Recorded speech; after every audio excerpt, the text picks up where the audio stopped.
Jake had once been a respected man, a good engineer at a research institute, had a family, a wife and 2 little girls, a 2-room apartment, and even a car, a Zhiguli Kopik, but he took good care of it. On weekends, the family went to the country, in the summer to the sea. In general, they lived well, like most Soviet people. And then the organization was closed, and Jake was left without a job. He tried trading in the market, but it was all at a loss. Then, through some acquaintances, he got a job as a plumber. The position was not prestigious, but it was profitable.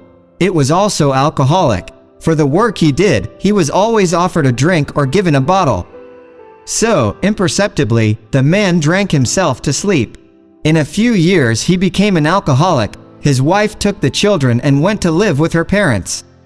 He doesn't remember how he sold the house and moved into a small apartment.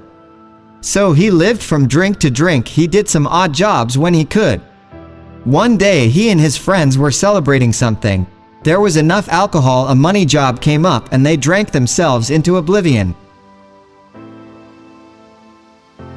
Jake woke up under a bench in someone's driveway, and at first he didn't even realize what was warming his cheek. He opened his eyes to see a kitten shivering with cold and tear-filled eyes. The drunkard felt a twinge in his heart.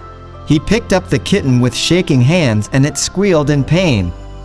Jake saw that its hind leg was unnaturally twisted and broken. The man was frightened. Was it really him who had drunkenly maimed the cat? But he couldn't remember. He was very fond of animals. When he had a house, there were always cats and dogs in it. In a kind of panic, Jake ran to the hospital. On the way, his mind cleared. Animals are treated in a veterinary clinic. He remembered where it was. He had repaired cranes there once. There was already a line at the clinic.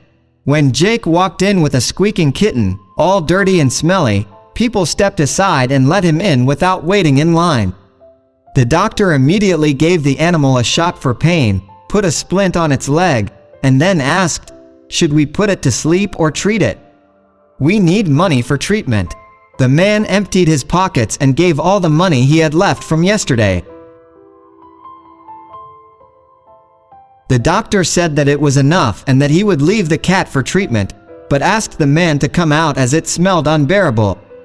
The man understood and only asked if he could see the baby. The doctor allowed it, but on the condition that the man clean himself, otherwise he would not be allowed into the clinic. Cleanliness and sterility are required here.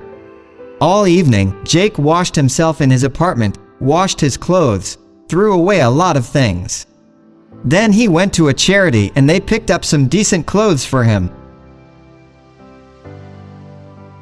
The next day a man came to check on the cat, sober, clean and shaved. He brought tasty food in a package. The baby was doing better, eating and being very affectionate with his rescuer. Then Jake helped the clinic nurses clean up a bit after a dog who was so scared of the shot that he broke out and trashed the office. So a week passed. The man came to his ward in human form. He had money again because he could work full-time. When baby's foot, as he named the cat, began to heal and the brace was removed, Jake took the animal home with him. About 6 months later, a car pulled up to the clinic gate. Very expensive, obviously new, clean. Jake got out. All the clinic staff were surprised to see such a noticeable change in the man. And he said it was the kitty that saved him, and now he owed her for the rest of his life.